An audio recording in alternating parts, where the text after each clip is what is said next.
Hey everyone, in this video we will learn how to find the number of months between any given dates.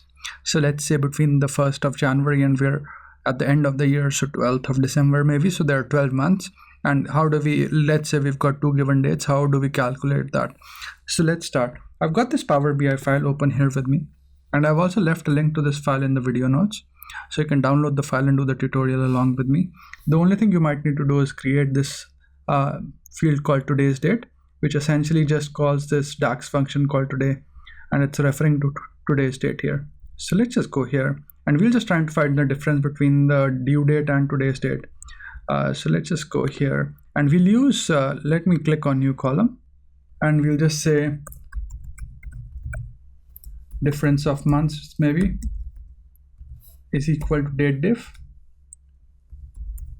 and then we'll say due date, and then we will put in today's date, and then it just asks us the multiple options, so we'll just select month and can close the brackets and hit enter, and you can see that it is giving us the difference between, so the date, number of months between 28 December and 9th of Feb is roughly 94 months, and you can scroll down and see that it's giving us the difference of months. So in this video, we've essentially learned how to find the number of months between any two given dates, using the date diff function. I hope you find this video useful, and thanks for watching this video.